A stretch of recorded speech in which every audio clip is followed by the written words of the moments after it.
तो जय हिंद दोस्तों। इस वीडियो में आज हम लोग क्लास 10 का एक बहुत ही महत्वपूर्ण टॉपिक जो कि है दोस्तों माध्यक, ठीक है, और या इसको माध्यिका भी कहा जाता है, इसको निकालना सीखेंगे। देखिए आपके सामने ऐसी सारणी दे दी जाएगी, ठीक है। उसमें क्या किया जाएगा कि वर्ग अंतराल दे दिया जाएगा, बारंबारता दे दिया जाएगा और आपको ऐसे करके माध्यक या फिर माध्यिका निकालना रहेगा। तो बिल्कुल आसान मेथड है, इसका फॉर्मूला आता है। देखिए इसमें आपको ज़्यादा दिमाग नहीं लगाना है, केवल ऐसे दिया रहे और ऐसे बोला जाए, ठीक है। बदल के भी बोला जा सकता है, लेकिन अगर आपसे बोला जाए कि माध्यक निकाले या चाहे माध्यिका निकाले, माध्यक और माध्यिका दोनों एक ही होता है, तो आप इस मेथड से निकाल सकते हैं। बहुत आसान तरीका है और दोस्तों यह हर एक साल एग्जाम में 5 नंबर का पूछा ही जाता है, तो इसलिए वीडियो बहुत ज़्यादा महत्वपूर्ण बन जाता है। देखिए इसका एक फॉर्मूला भी आता है, माध्यक या फिर माध्यिका बराबर होता है L प्लस उसके बाद कोष्टक में n/2 माइनस CF पूरा का बाटा F फिर इंटू H। यही दोस्तों इसका फॉर्मूला होता है। अब यह सब क्या है, जैसे कि आप यहाँ पे हम लिख दिए हैं ताकि आपको ज़्यादा दिमाग ना लगाना पड़े। आप चाहे तो स्क्रीनशॉट ले सकते हैं, ठीक है। इसे आप लोग अपने नोट्स में लिख लीजिएगा और एग्जाम में लिख दीजिएगा, बहुत अच्छा नंबर मिल जाएगा। अब चलिए हम लोग कॉन्सेप्ट में बढ़ते हैं।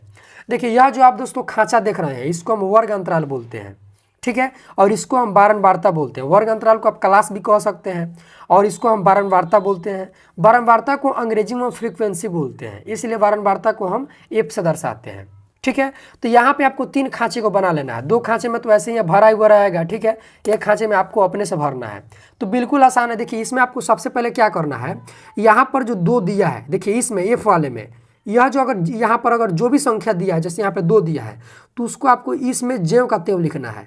देखिए संचयी बारंबारता को CF से भी दर्शाया जाता है। इतना आप कर लिए, उसके बाद इसके सामने आइएगा, तो यहाँ पे लिखने के लिए अब आपको क्या करना होगा, इसमें और इसको जोड़ दीजिए, इसको और इसको आपस में जोड़ दीजिएगा, जो आएगा उसको वहाँ पे इस वाले का सामने लिख दीजिएगा। तो 2 और 3 कितना होता है, 5। तो अब आपको 5 को यहाँ पे लिख देना है, ठीक है। यहाँ पे लिखने के लिए इसको और इसको जोड़ दीजिए, सामने सामने वाले को नहीं, इसको और इसको, तो यहाँ पे लिखिएगा। तो 8 5 कितना हो जाता है भैया, तो 8 5 हो जाता है 13, तो 13 लिख दीजिए। यहाँ पे लिखने के लिए इसको और इसको जोड़ दीजिए, 13 6 कितना हो जाता है, तो 13 6 होता है 19। तो आपको यहाँ पे 19 को लिख देना है। बहुत आसान है, बहुत ज़रा सिंपल है। उसके बाद 19 को 6 को जोड़िएगा, जो आएगा उसको यहाँ पे लिखिएगा।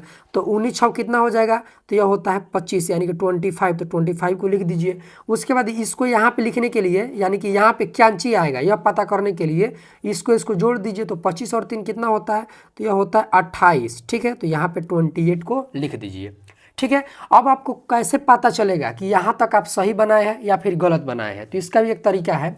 देखिए अगर आप इन सभी को जोड़िएगा, यानी कि ये वाले को सभी को जोड़िएगा, तो यहाँ पे अगर जो भी संख्या लिखा हुआ है, जैसे यहाँ पे 28 लिखा हुआ है, तो अगर यहाँ पे 28 आता है तो समझिएगा कि आपका अभी तक सही बनाए हैं। जैसे 2 3 5 8 5 13, 13 6 कितना होता है, तो 13 6 हो जाएगा आपका 19, 19 6 कितना हो जाएगा, तो हो जाएगा 25, 25 3 हो जाता है 28, यानी कि आप सही बनाए हैं। और देखिए इन सभी को अगर जोड़िएगा तो आपको यहाँ पे इसको हम एन बोलते हैं। जब इन सभी चीज़ को जोड़ दीजिएगा तो इसको हम क्या बोलते हैं, एन बोलते हैं। यानी कि एन बराबर कितना आ गया, 28 आ गया, ठीक है। या आप इसको ज्यों कहते हो यहाँ पर जो रहेगा उसको यहाँ पे देख कर आप लिख भी सकते हैं, कोई भी दिक्कत नहीं है। यह जांचने का तरीका बताता हूँ, ठीक है। बहुत जगह देखिएगा तो इस एन को सिग्मा एफ भी कहा जाता है, लेकिन इस विधि में आप इसको एन कहिएगा। बस आपको इतना कर लेना है। अब हम चाहेंगे कि आपको फार्मूला दिखा दे, फार्मूला कैसा है। देखिए फार्मूला में यहाँ पे n न देकर n/2 दिया है, तो यानी कि यह जो n है इसको आपको n/2 में कन्वर्ट करना होगा। कैसे कन्वर्ट करिएगा, यानी कि n में 2 से भाग कर दीजिए, तो यहाँ पे भाग कर दीजिए, जैसे यहाँ पे n है, तो आपको क्या करना है, n/2 लिख देना है, फिर बराबर दे देना है, ठीक है। n का मान यहाँ पे 28 है, यानी कि 28, तो n के सामने यहाँ पे 28 लिख दीजिए, यहाँ पे बटा है तो बटा, 2 तो 2। अब जब आप 28 में 2 से भाग दीजिएगा तो दोस्तों यह आ जाता है कितना, तो यह आ जाता है 14, यानी कि n/2 का मान कितना आ गया, 14 आ गया, ठीक है। अब देखिए आपको क्या करना है, यह सबसे पहला मेथड होता है। उसके बाद आपको देखना है कि n/2 का मान जितना आया है, जैसे यहाँ पे 14 आया है, यह इस 14 से थोड़ी सी बड़ी संख्या संचयी बारंबारता में कौन है, ठीक है। देखिए 14 से थोड़ी सी बड़ी संख्या यहाँ पे आपको 19 मिल जाएगी, ठीक है। देखिए 14 का बाद आता है 15, 15 यहाँ पे नहीं है। 15 के बाद आता है 16, 16 भी नहीं है इस खांचे में। उसके बाद आता है 17, 17 भी नहीं है। उसके बाद आता है 18, 18 भी नहीं है। उसके बाद आता है 19, 19 है, ठीक है। तो यहाँ पे थोड़ी सी बड़ी हमको मिल गई, कम नहीं लेना है, थोड़ी सी बड़ी लेना है। तो अब आपको क्या करना है, यह जो आया इसको आप क्या करिए कि आप घेरा लगा लीजिए। कैसे घेरा लगाइएगा, कुछ इस तरीके से। और दोस्तों यही लाइन पूरा जो है मेथड का माध्यिका निकालने का पूरा सबसे ज़्यादा निर्भर करता है। अब देखिए, अब बारंबारता में जो यहाँ पे आप 6 देख रहे हैं एफ में, यानी कि एफ का मान कितना आ गया, 6 आ गया। यहाँ पे आप लिख दीजिए एफ बराबर 6, लीजिए दूसरा भी कंप्लीट हो गया। अब देखिए यहाँ पर जो आप देख रहे हैं वर्ग अंतराल में, या पहली वाली संख्या, दूसरी वाली नहीं है, पहली वाली, इसको दोस्तों हम क्या बोलते हैं, तो इसको हम बोलते हैं एल। तो एल का मान कितना आ गया, 25 आ गया, यानी कि 25। ठीक है। और देखिए, और इन दोनों के बीच में जो अंतर रहता है दोस्तों, उसको हम क्या बोलते हैं, एच बोलते हैं। तो इन दोनों के बीच में 5 का अंतर है। आप चाहें तो 25 में से 30 नहीं घटेगा, तो 30 में से 25 को घटेगा तो 5 बचता है, यानी कि एच का मान हो गया 5। ठीक है।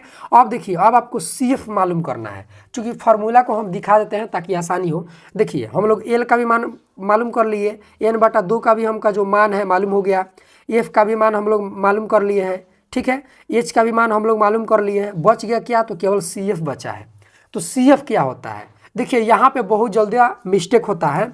संचयी बारंबारता में जो आप घेरा लगाए हैं, बहुत लोग इसको सी एफ बोलते हैं। इसका जो जस्ट ऊपर वाला रहता है वही सी एफ होता है। यानी कि यहाँ पे सी एफ 19 नहीं है, सी एफ क्या है, 13 है। यानी कि दोस्तों सी एफ का मान कितना हो गया, 13 हो गया। लीजिए आपका प्रश्न इतना तक बन के तैयार हो गया, यानी कि पूरा कुछ हो चुका है।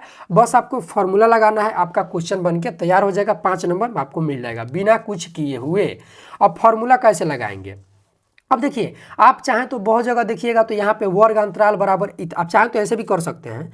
जैसे देखिए इसको वर्ग अंतराल बोलते हैं, तो आप चाहें तो यहाँ पर इसको ऐसे भी लिख सकते हैं कि वर्ग अंतराल, वर्ग अंतराल लिख लीजिएगा। और वर्ग अंतराल दोस्तों कितना दिया है, यहाँ पे कितना है, तो 25 और 30 है, 25 से 30। तो आप चाहें तो इसको लिख भी सकते हैं, या फिर अगर इसको नहीं भी लिखिएगा, केवल मान भी लिख दीजिएगा तब भी कोई बात नहीं है। संतुष्टि के लिए हम लिख देते हैं, क्योंकि बहुत जगह यह लिखा हुआ रहता है। अब फार्मूला लगाइए। फार्मूला क्या होता है, तो फार्मूला होता है माध्यक। माध्यक बोलिए या फिर माध्यिका बोलिए, माध्यक और माध्यिका दोनों एक होता है। इसको अंग्रेजी में मीडियन बोलते हैं। ठीक है। होता है एल प्लस फिर से बड़ा कोष्टक n/2 माइनस सी एफ। ठीक है। फिर पूरा का बाटा एफ। ठीक है। इस कोष्टकों को थोड़ा बड़ा कर लीजिए, फिर गुना में यहाँ पे आता है एच। बस दोस्तों यही इसका फॉर्मूला होता है। मान बैठाते चलिए, यहाँ पे एल है तो एल के जगह पर यहाँ कितना है, तो 25 है, यानी कि 25। तो लिख लीजिए प्लस, यहाँ पे है तो प्लस, फिर से बड़ा सा कोष्टक लगा दीजिए। यहाँ पे n/2 है, n/2 का मान कितना आया है, तो आया है दोस्तों 14। तो आपको क्या करना है, n/2 के जगह पर यहाँ पे आपको 14 लिख देना है। कोई दिक्कत नहीं है। यहाँ पे माइनस है तो माइनस, सी एफ है, सी एफ का मान कितना आया है, 13 लिख दीजिए। फिर यहाँ पे बट्टा है तो बट्टा लगा दीजिए। एफ का मान कितना है, तो एफ का मान 100 है, तो एफ का मान 6 है। तो यहाँ पे आपको एफ के जगह 6 लिख देना है।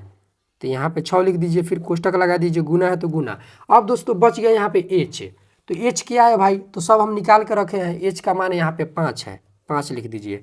अब इसको सॉल्व कीजिए। अब बहुत सारे विद्यार्थी सॉल्व करने में भी उनको दिक्कत आएगा। देखिए आप बोडमास का रूल नहीं पढ़े होंगे तो पढ़ लीजिएगा, बहुत ज़्यादा महत्वपूर्ण है। बोडमास का रूल कहता है कि जो कोष्टक में रहता है उसको पहले सॉल्व करते हैं। तो कोष्टक में यह वाला है, इसको पहले सॉल्व करिए। इसको ज्यों का त्यों लिखिए, 25 का 25 प्लस है तो प्लस, कोष्टक वाले को सॉल्व कीजिए। 14 में से 13 को घटाएंगे तो कितना बचेगा, 1 बचेगा, 1 लिख दीजिए। बाटा यहाँ पे है तो बाटा, 6 है तो 6। ठीक है। अब आप चाहें तो यहाँ पे कोष्टक को हटा सकते हैं, तो हमने हटा दिया। अब यहाँ पे 5 है तो 5। अब देखिए 5 को हम ऐसे करके ऊपर काहे लिखे, क्योंकि आप जानते हैं कि अगर यह बाटा में है तो इन सभी को हम बाटा में कन्वर्ट करेंगे ना, तो बनाने में आसानी होगा। और कोई भी संख्या, उसके नीचे कोई भी संख्या नहीं लिखा हुआ है, यानी कि उसको बाटा में कन्वर्ट करना है, तो आप बाटा 1 लिख सकते हैं इस तरीके से, कोई भी दिक्कत नहीं है। आप चाहें तो 25 को भी ऐसे आप बना सकते हैं, 25/1।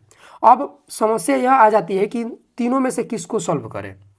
तो भाई ध्यान से सुनिए, देखिए जो सबसे बड़ी चीन होती है उसको ही हम पहले सॉल्व करते हैं। तो यहाँ पे प्लस और गुना में बड़ा कौन है, तो गुना है, तो सबसे पहले हम इसको सॉल्व करेंगे, न कि इस जोड़ वाले को। ठीक है। तो यह जो है दोस्तों, इसको हम ज्यों का त्यों भी रखेंगे। तो यहाँ पे 25 का 25 बाटा, यहाँ पे 1 है तो 1 रख देंगे। ठीक है। थोड़ा इसको आगे घुसका लेते हैं, और यहाँ पे प्लस है तो प्लस का प्लस। अब इसको सॉल्व कीजिए।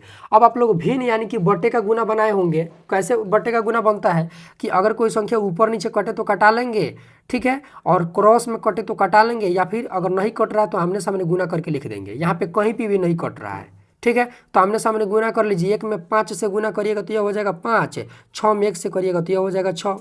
अब देखिए यह भिन्न के जोड़ के रूप में आ गया। अगर आपको भिन्न का जोड़, भिन्न का घटा, भिन्न का गुना, भिन्न का भाग नहीं आता है तो हमने सब अपने चैनल पे पढ़ा दिया है, प्ले लिस्ट बना हुआ है, जाकर देख सकते हैं, बहुत आसान तरीका है। अब देखिए भिन्न का जोड़ जिस तरह बनाया जाता है उस तरह बना लीजिए।